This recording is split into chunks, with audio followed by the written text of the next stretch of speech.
საღამო მშვიდობისა, მეგობრებო, როგორ ახართ, მოგესალმებით. მე ხომ ისევ სამზარეულოში ვარ. არაფერს არ ვაკეთებ განსაკუთრებულს, ჩვეულებრივად. შევწვავდა კარტოფილი და კატლეტი.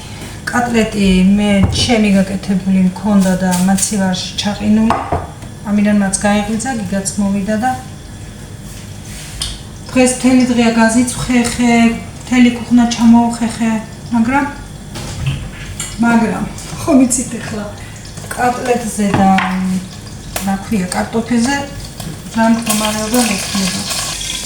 იმიტომ გავთიშე ახლა რომ არ აღშხინებულიყო კარტოფილს რომ დავაყრიდი კი რა დავაყარებდი.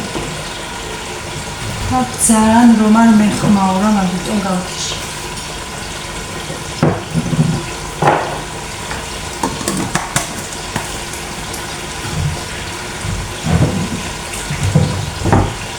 აჯიკა ჩემი გაკეთებული მაქვს, ხოთა შორის ძალიან გემრიელი აჯიკა გამომდის, მაგრამ არ არის წყარე ძალიან, ნახეთ როგორია, ესეთი გემრიელია, რომ მოვა მაგის დრო, გავაკეთოთ ერთად. გამწოლი კი მაქვს, მაგრამ ეხლა ეს რომ ჩავრთო, აქედე ვეღარაფერს ვეღარ ჩაწერდა. ჯობია იყოს ასე. გავახვრე მიკროტალღურში და კი გავახვრე ლამაზად, მაგრამ ერთადერთი ეს თებში არის, რატომ იჭირავს ახლა ასე დავიწვი ხელი. რომ მიკროტალღურში ცხელდება და სულ მავიწყდება და მაინც ამით შევდგა. ხო და ისე ცხელდება, რომ ხელიც მივაწვის ერთ. ბოლოს ხომ უნდა მეტყობოდეს, რომ რაღაცას ვაკეთებ. ცოტა ეს მეტად დავიწყე, მაგრამ არა უშავს. ავიტან.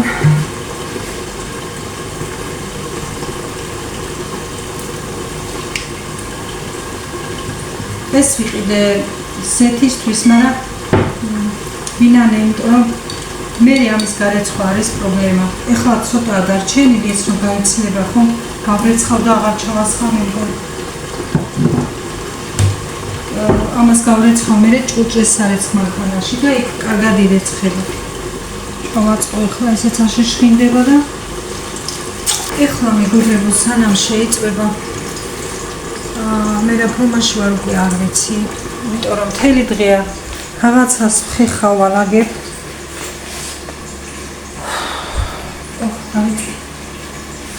ხო და სანამ შეიწვება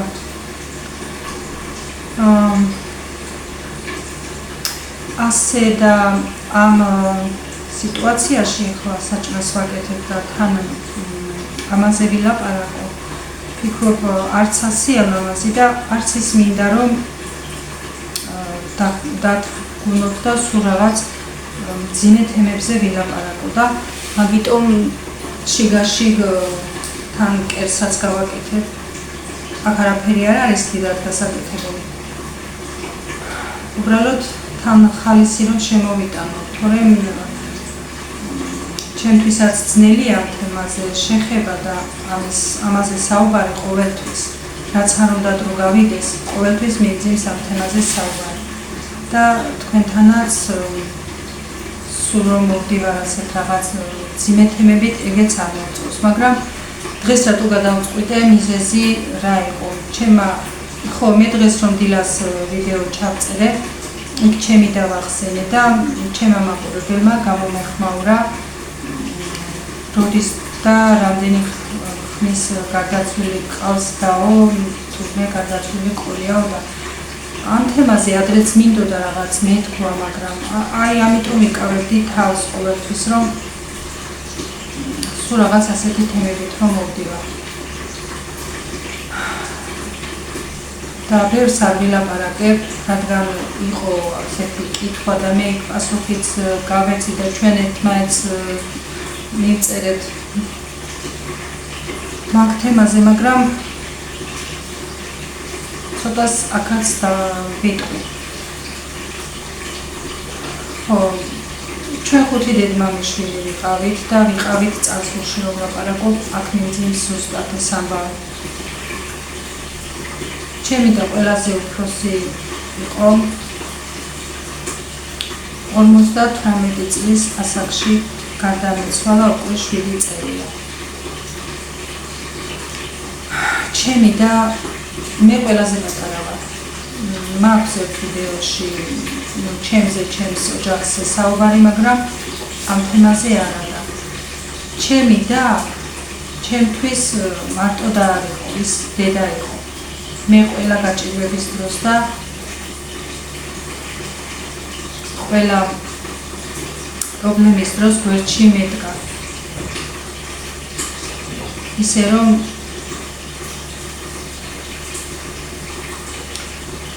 დედაზე მეტად ვიტყვი ამას.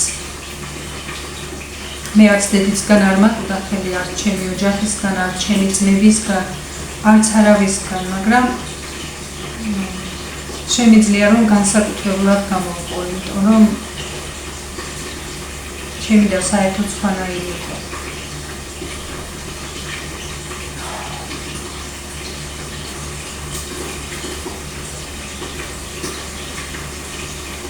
მე რომ ჩემი და იყო შესილი, ჯამრთელი, შესახედად ძალიან ლამაზი, მე ოჯახე, 3 შვილის დედა, ძალიან თბილი ტკბილი ადამიანი იყო და ყველა დადებითად მოიხსენიებს დღესაც. არ არსებობს ჩემ დაზე ვინმე მაუგად თქვას რამე. მე რომ ავადმო გავხდი, ჩემი და საავადმყოფოში ღამესაც მითენებდა, სახლშიც მოდიოდა ჩემთან, კეც ამზადებ, მოკლედ რომ თქვა, სულ თავზე მადგა. არ მინდა რომ ისეთი ვიდეო გამომივიდეს, რომ ეხლა ამ საღამოს თქვენც რაღაცა დაგთრგუნოთ და იმიტომ ძალიან ისე შევეცდები რომ მოკლედ მოვყვე, რადგან ინტერესი იყო. და თან იმიტომაც მიჭირს ამის, ჯერ მეც მიჭირს და მერეც ჩემი ასეთი საუბრით ვიღაცას კიდევ ტკივილს ვახსენებ თავისას და ამიტომ ვიფიქრე ბევრი მეთქვა თუ არ მეთქვა, მაგრამ მაინც რაღაც გადავწყვიტე რომ კი მეთქვა. და აი რომ გაჩვენოთ ახლა კარგად. ეს არის ჩემი და ეს არის ძველი სურათი. ბევრად ანგელოზი იყო. და არ მინდა რომ სხვებიც გამოვაჩინო ტელეფონში და იმიტომ ასე გაჩვენეთ. ხო და მე ხომ ძლივს გადამარჩინეს და სიკვდილს გამომგეჯეს ხელებიდან და მაგ თემას თუ ვინმე საინტერესებს არის ამის ვიდეო და ეხლა ამ თემას აღარ შევეხები, უბრალოდ იმიტომ ვამბობ, რომ ჩემზე ტიროდნენ და ჩემზე ლოცულობდნენ, რომ გადავრჩენილიყავი და ჩემი და ისე ჩანდა გარეგნულადაც ფიზიკურად, რომ ყველაზე ჯანმრთელი იყო, ყველაზე ვერ იტყოდი რომ ის ავად იყო და თურმე ჩემი თავი კი არა, ჩემი და ყოლია სატირავი. ჩემი ავადმყოფობიდან 2 წლის მერე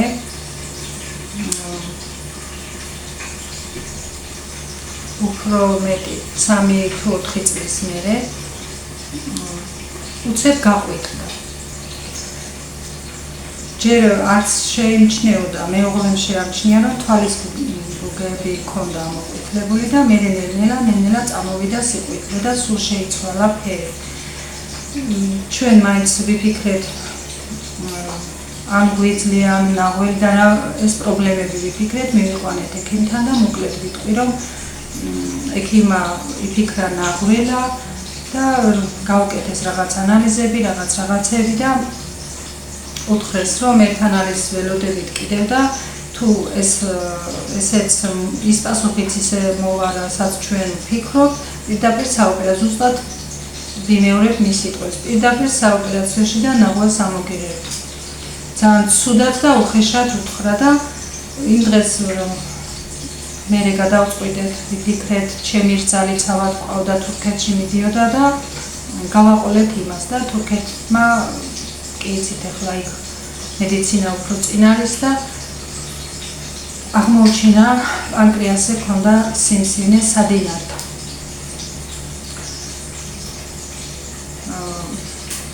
რომელიც ძალიან დიდი პრობლემა იყო. ავთვისებიანი სიმსივნე, რომელიც უკვე იჩინა თავი, უკვე სიყვითლე რომ დაედო, უკვე იზრდებოდა. კი გვითხრეს იქ ოპერაცია, მაგრამ მერე გვითხრეს ის, რომ შეიძლება ერთი წელი ეცოცხლა, შეიძლება იქვე მომხდარიყო რამე და ამიტომაც იგივე გვითხრეს აქაც და ჩამოვიყვანეთ და გავუკეთეთ აქ ოპერაცია. მანამდეც გავიდა ერთი თვე, ნაღველიდან ამოუღეს, მილი ჩაუსვეს და იქედან ამოდიოდა ნაღველი და უკანვას ხამდით და ნუ რაღაც აღარ შევეხები მაგ თემას, ძალიან რთული რამე იყო. ერთი თვე არ მოშორებივართ არავინ თავიდან, მაგრამ რას ვიზამბით, ვერაფერს ვერ ვიზამბით, რასაც გვეუბნებოდნენ, ვაკეთებდით, არაფერს არ აკლებდნენ, არ შვილებით, არც გვერდიდან არავინ არაფერს არ აკლებდა, მაგრამ ჩვენ ვიცოდით, რომ ოპერაცია იყო რისკი. იქაც, აქაც და ყველგან. და მე აქ ჩვენ ერთმანაცნობმა ექიმმა თქვა, რომ თურქეთში გაკეთება ოპერაცია არ იქნება დიდად სახარბიელო ისეთი, რომ თქვათ, რაც აქ ვერ გაკეთდება. და თქვენ მერე იქიდან ჩამოყვანა უფრო ძვირი დაგიჯდებათ და უფრო პრობლემა შეგექმნებათ, ვიდრე აქ გაკეთებული ოპერაცია. ანუ აზრი იყო ერთი იმის, რომ აზრი არ ქონდა სად გაკეთდებოდა, შედეგი მაინც იყო ის, რომ ერთი წელი და ამ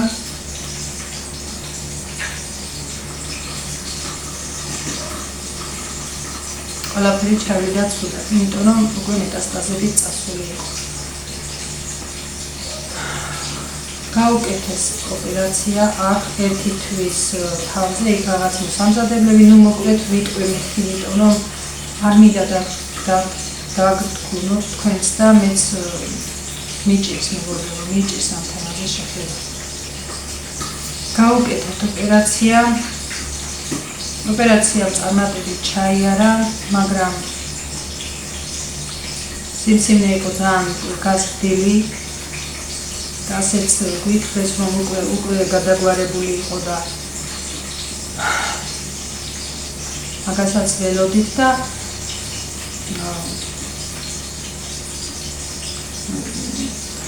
იქ გვითხრეს, რომ მესამე დღე კრიზისია, მეხუთე დღე კრიზისია და ანუ ოპერაცია კი დამთავრდა და რაღაც ეტაპით გვიხაროდა ის, რომ ოპერაციამ წარმატებით ჩაიარა, მაგრამ გვეშინოდა, რადგან ველოდით ყველაფერს და ზუსტად მესამე დღე იყო დილის გამთენის 6 საათზე დაგვირეკეს, რომ ცუდად გახდა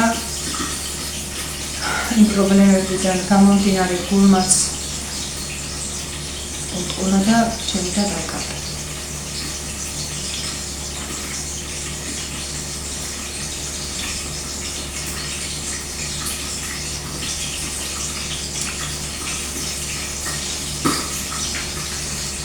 არ მოვყვებით ძალიან ბევრ დეტალებს და არ დავწყვილმანდები.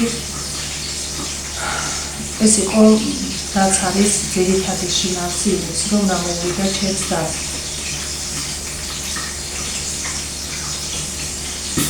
ის დღე იყო ჩემთვის არ ვიცი. ძალიან მე ხომ ჩემი პრობლემებით ანუ მე როგორ მიფიქრდებოდნენ, არაფერზე არ მენერვიულა, არაფერზე არ ქონოდა რეაქცია და დილას ისე დამირეკეს, რომ არ დაერეკეს, ამასაც ხომ ვერ იზამთრენ და დამირეკეს, რომ ცუდად არის და მოდიო და უკვე მისახვედრი იყო ჩემთვის, რომ ის ცუდად იყო, რაც ნიშნავდა და უბრალოდ ის მინდოდა, რომ თვალი მაინც მომეკრა. ოპერაციის მეორე დღეს ვნახე და ის ჩემი თვალებიდან არ ამოვა არასოდეს.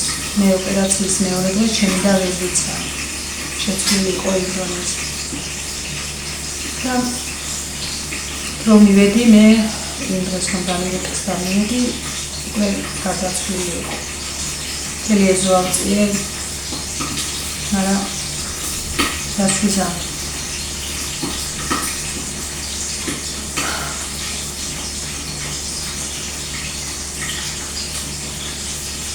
რომ აზრი ქონოდა იმას რომ სხვაგან გაკეთებული იყო და შედეგს უკეთეს მიმიღებდით უკან არავინ არ დაიხევდა მაგრამ იგივე ითქვა ყველგან და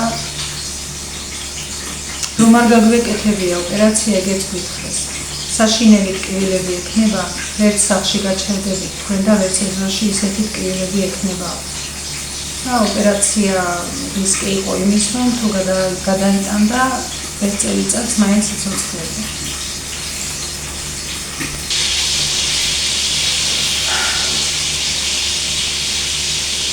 აი ესე მოხდა ყველაფერი მეგობრებო და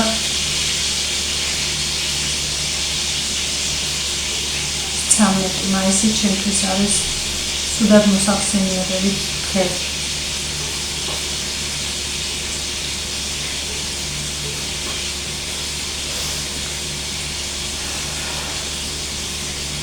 ასვისა ერაფეს ვერ ვიცი ვინ ჩახვა საფლავში რომ მე ჩავყოლოდი ან მე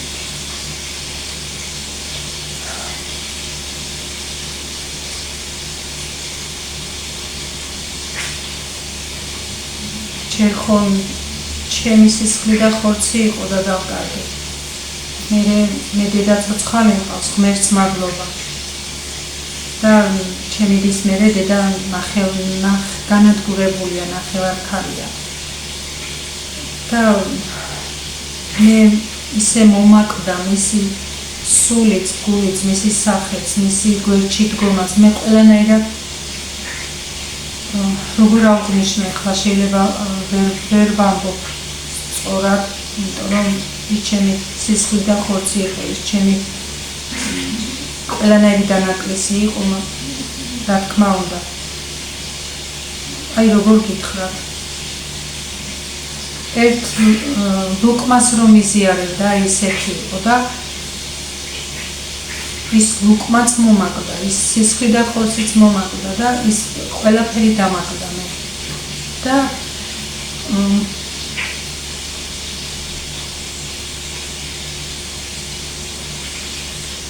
ჩემ თავს იმდენივე ბრძოლე რომ მე დედა ჩემს არ ვამჩნევიებდი მე იმ დღეს ჩვენ გასვენების დღეს ვეღარ გავძელი დედა ჩემიც რომ ტიროდა და ყველა ტიროდა და მეც შემეძლო თუ არ შემეძლო ვერავინ ვერ გამაჩერა იქ ისე ჩემმა პრობლემა მიჩინა თავი და გასვენების დღეს ეს იყო პანაშვიდის დღეს ვამბობ და გასვენების დღეს მე წამით მივედი და წამოვედი იმიტომ რომ ჩემი მდგომარეობა ყველა მეცოდა და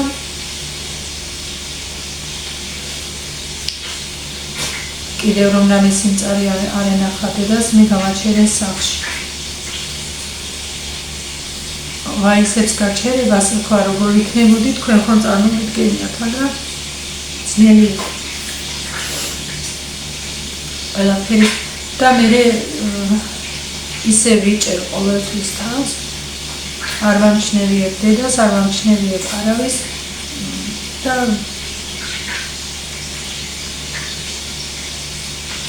აი სულ ეუბნები ყველას რომ წარსულში ნუ ვიხსენიებთ თქოს არსებობს და არის ცოცხალი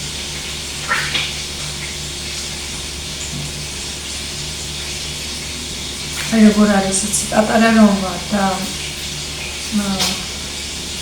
ჩემს წინ 4 დედმამიშვილია და რაღაც იმით ხარ თებგაშვილი და რაღაცნაირი ამაყი ხარ და უცებ რომ ეს თა ჩამოგტდება სულ სხვანაირი განცდა არის საერთოდ სხვანაირი ბუდიშით მეგობრებო ამიტომ ვიკავებდი თავს და არ მინდოდა მოყოლა რომ ასეთი ფორმით თქვენთან მოსვლა არ მინდოდა. ძალიან დიდი ბოდიში, მაგრამ ოდესმე ხომ უნდა მეთქვა.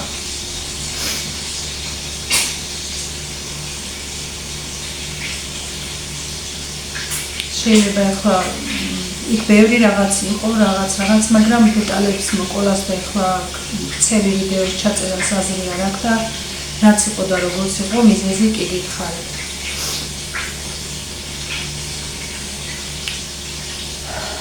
აი, ყველას ვუსურვებ, რომ ყველას ყავდეს დედმამიშვილი.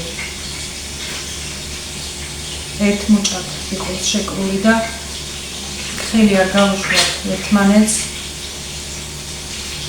ეს არის დიდი სიძლიერე და ეს არის დიდი ძალა ერთმანეთის. ნუ რავის ნუ ანახეთ იმ სიმწარეს და შობელს მით უმეტეს შვილის სიმწარეს. მაგრამ რას ვიზამთ, ყველაფერი ხდება. და მე ყველა ტკივილთან მიწევს გამკლავება. შეგროება. არავის არ გვავიწყდება ჩვენი სატკივარი, რა თქმა უნდა, მაგრამ და შეიძლება ვერც ვეგუებით, მაგრამ თავს ძალას ვატანთ და თავს ვაჯერებთ, რომ ჩვენ ამას შევეგუებით. ვერ ეგუები, მაგრამ სხვა გზა რომ არ არის, იგი რა გიდაქნა. მაპატიეთ მეგობრებო, თუ ეხლა ვინმეს აგაფორიაქეთ, ვინმეს თქვენ რამე გულის ტკივილი გაგახსენეთ, მაპატიეთ, მაგრამ ოდესმე მაინც მომიწერდა ამის თქმა და რადგან ეს კითხვა იყო, პასუხი იქაც გავეცი და ჩვენ ვისაუბრეთ თავშიც აღვნიშნე, მაგრამ აქაც ყველას ვისურვებ ჯანმრთელობას და ყველას ვისურვებ, რომ სიმწარე არ არსებობს ადამიანებად, სიმწარე არ ნახოს, მაგრამ სიმწარესაც გააჩნია. და დროულით მწარეა, რა თქმა უნდა, მაგრამ უდროო ძალიან საშინელებაა.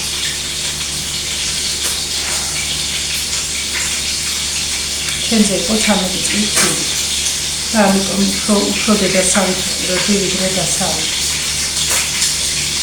კარგით მეგობრებო, ძალიან დიდი ბოდიშ გიხდით კიდევ და რომ გადავიტანოთ თემა და რომ არ გავახცელო იმაზე საუბარი და რამისი არ გამომივიდეს. შევწყვეტ კარტოფილი.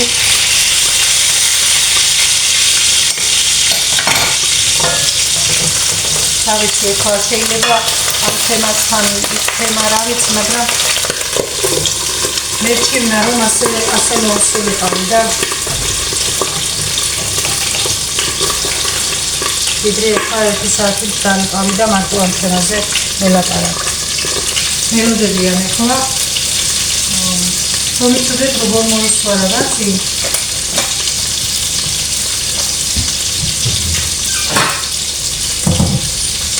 მელოდებიან ეხლა რომ დაუძახო. წამო ჩემი კოტლეტებიც ნახეთ როგორებია, შევწვავ კიდე